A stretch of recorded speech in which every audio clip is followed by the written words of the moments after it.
Assalamualaikum warahmatullahi wabarakatuh. Dah lama kita tak up video dan dah lama jugalah tak bersiaran. Dan insyaAllah hari ni aku akan up satu video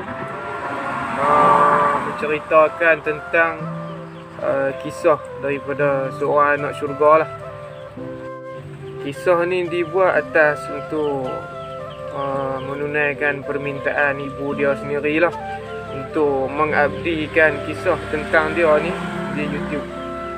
Dan insyaAllah kita akan cubalah cerita setakat mana yang kita mampu, dan banyak teladan lah dan pengajaran yang kita mampu ambil daripada kisah anak syurga ni insyaAllah. Sedikit ringkasan daripada kisah ni. Anak syurga ni dia ni menghadapi penyakit sejak dia lahir. Sampailah umur dia 4 tahun, dia bertarung dengan sakit dia tu dengan penuh teguh dan dengan penuh kecekalan. Itulah kasih yang telah Allah berikan kepada anak syurga dan keistimewaan yang Allah bagilah pada anak syurga macam dia ni. Jadi kita pun tak mau buang masa, jom kita masuk ke dalam kisah anak syurga ni insyaAllah. Pada tanggal 6 hari bulan 2 2016, kelahiran Muhammad Ilham Hakim bin Muhammad Nizam. Umur Ilham 1 bulan. Doktor mengesahkan Ilham Hakim ni jantung berlubang dan saluran pernafasan sempit ataupun TOF. Jadi dekat sini pun kita dah boleh nampak yang dia mengidap penyakit ni sejak daripada dia lahir. Dan bayangkanlah kalau kita berada di tempat ibu bapa dia, macam mana perasaan kita. Dan satu lagi, cerita ni aku ambil direct daripada ibu dia sendiri dan aku cuma ceritakan semula lah di dalam ni. Jadi apa pun, jom kita sambung semula cerita kita. Setelah mendapat tahu dia sakit, kemudian Ilham Hakim mula diberi rawatan ke Hospital Serdang.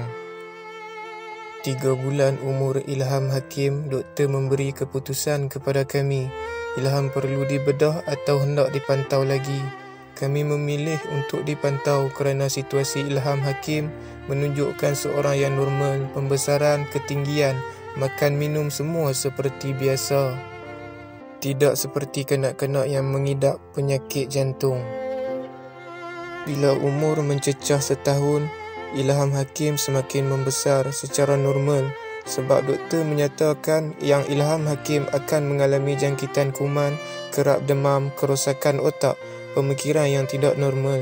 Tapi ikhtiar dan usaha kami dan dengan izin Allah, Ilham tiada kesan yang dialaminya seperti kata-kata doktor. Ilham Hakim boleh berjalan bila umurnya 1 tahun 2 bulan. Alhamdulillah. Di umurnya 2 tahun, Ilham sudah menunjukkan perkembangan yang baik seperti budak normal. Syukur. Dan Ilham Hakim sudah mula ke surau mengikut abah dan abang-abangnya. Untuk pengetahuan, Ilham Hakim membesar bersama ibunya di Taska Merpati Putih. Dari sinilah Ilham Hakim mula menunjukkan tanda-tanda kecil, iaitu kuku dan mulutnya kelihatan biru. Tetapi Ilham Hakim tetap aktif. Sepanjang penjagaan Ilham Hakim, kami tiada masalah kerana Ilham Hakim senang dididik dan dia mudah faham dengan apa yang diajar. Antara tempat yang Ilham Hakim dapat mencari ketenangan ialah dia suka melihat laut, mendengar nasyid dan pergi ke masjid. Dan inilah tempat-tempat yang menjadi pengubat buat dirinya, sehingga akan kuku yang kelihatan biru akan bertukar menjadi merah. Bila merah, tandanya oksigen dalam badan berkeadaan baik, sentiasa ceria dan aktif. Syukur. Kemana saja kami pergi, pasti Ilham akan pergi. Mandi air terjun, panjat bukit dan lain-lain lagi. Walaupun aktiviti yang memerlukan tenaga Ilham masih kuat dan aktif. Disebabkan inilah kami masih menunda untuk buat operasi. Nasyid yang digemarinya ialah Ya Hanana. Bila dia nyanyikan penuh kekusyukan, Ilham Hakim tidak pernah mengeluh tentang penyakit yang dialami. Walaupun demam mencecah 40 darjah Celsius, Ilham tetap ceria dan masih lagi boleh berjalan macam tiada apa-apa. Di tanggal 25 hari bulan 9 2020, Ilham Hakim menunjukkan keadaan mukanya yang membengkak. Kami terus membawanya ke Hospital Manjung dan dari sinilah Ilham Hakim telah ditahan di ward Walaupun macam tu, Ilham Hakim tetap ceria dan dia tetap tidak menunjukkan sebarang kesakitan walaupun muka dan perutnya membengkak. 20 hari bulan 9 2020, Ilham dibenarkan pulang, bengkak dah pulih. Ilham dirawat dengan ubat. 10 hari bulan 10 2020, Ilham Hakim jadi semula bengkak pada muka dan dimasukkan ke hospital dirawat sehingga 18 hari bulan 10 2020, Ilham Hakim dapat pulang dan masih dalam rawatan ubat. 25 hari bulan 10 2020, Ilham Hakim jadi sakit yang sama, bengkak di muka dan juga di dada. Doktor buat keputusan untuk bawa Ilham Hakim ke Hospital Serdang untuk jumpa doktor pakar jantung bersama ambulans. Setelah berjumpa doktor pakar jantung, Ilham Hakim disahkan denyutan jantung lemah, pam dalam 40% denyutan jantung, darah melimpah di kawasan jantung dan hati. Hati mula bengkak, tekanan darah naik tinggi. Doktor pakar menyatakan Ilham tak dapat untuk melakukan operasi kerana risiko amat tinggi. Doktor pakar suruh pulang ke Hospital Seri Manjung semula untuk rawat ubat dahulu, dan doktor beritahu pada kami bersedia Ilham Hakim tak dijangka bila-bila masa sahaja boleh tinggalkan kami dan tunggulah keajaiban daripada Allah. Masa kami dapat tahu, ibu abah sangat-sangat sedih tapi yakin dan keajaiban dari Yang Kuasa. Ilham Hakim dirawat di Hospital Seri Manjung dari tarikh 11 hari bulan 11 2020. Ilham Hakim rawat ubat dari Hospital Serdang. Pada 14 hari bulan 11 2020, Ilham Hakim menunjukkan ada perubahan dirinya. Bengkak mula surut, BP turun, oksigen 90 hingga 100. Bagi kami cukup menggembirakan. Ilham pun tetap aktif, sembang-sembang, ketawa dan menunjukkan kesihatan seperti akan sembuh. Jadi itulah sedikit ringkasan mengenai cerita anak syurga ni saat dia bertarung dengan sakit dia tu. Jadi kita akan sambung pula ke bahagian yang di mana dia menunjukkan tanda-tanda yang dia akan bertemu dengan Yang Maha Esa. Dan jomlah kita sambung semula penceritaan ni. Sebelum pergi, Ilham Hakim sudah menunjukkan tanda-tanda untuk berjumpa dengan Yang Maha Esa.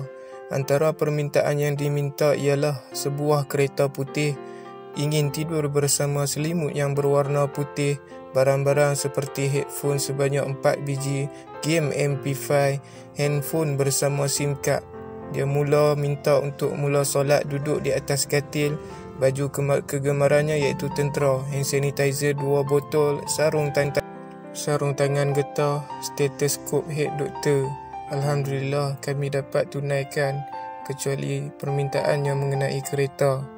Rupanya barang yang dibeli oleh kami sebagai menunaikan permintaannya bukanlah untuk dirinya ataupun bukanlah untuk arwah, tapi untuk abang-abang dan kakaknya.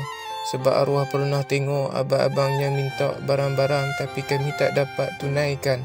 Tapi dengan arwah kami akan tunaikan.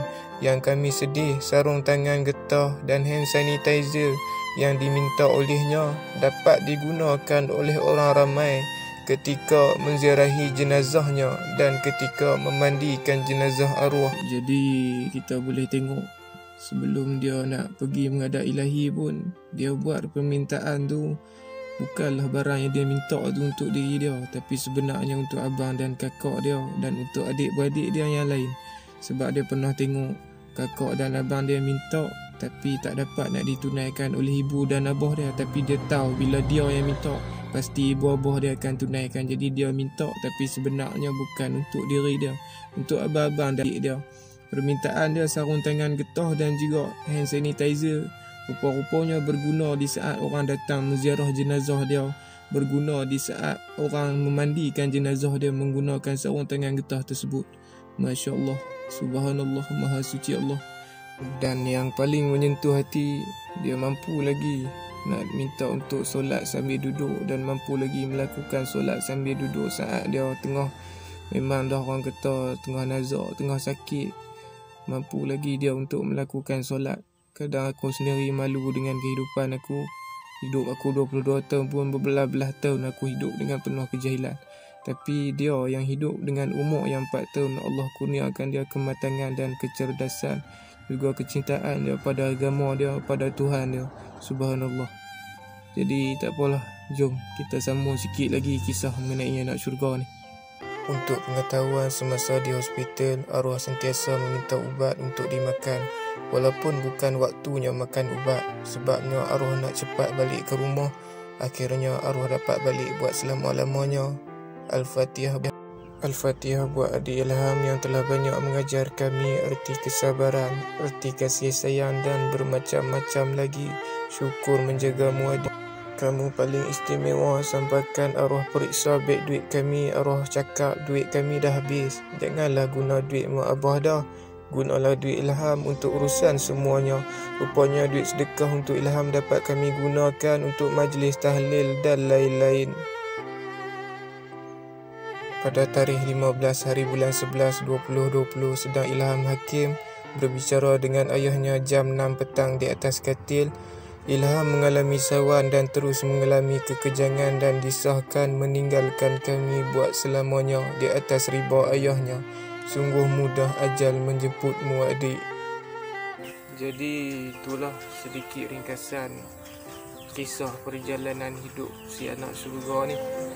Dan kita cuma niat untuk memisahkan kisah ni adalah untuk supaya dapat kita ambil pengajaran, teladan dan membuka mata hati kita. Kisah ni juga telah membuatkan mata hati aku terbuka jugalah untuk menyiapkan persediaan kita nanti. Kita tak tahu bagaimana pula nasib kita di kemudian hari.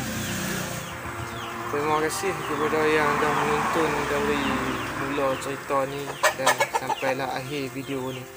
Terima kasih. Dan sama-samalah kita doakan moga Allah kurniakan kekuatan kepada keluarga si anak syurga ni untuk teruskan perjuangan dalam kehidupan ni. Jadi di penghujung video ni saya selitkan sedikitlah tribute dia bersama keluarga dia ataupun raya terakhir dia bersama dengan keluarga dia, insya-Allah.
Allah Akbar, Allah Akbar, Allah Akbar.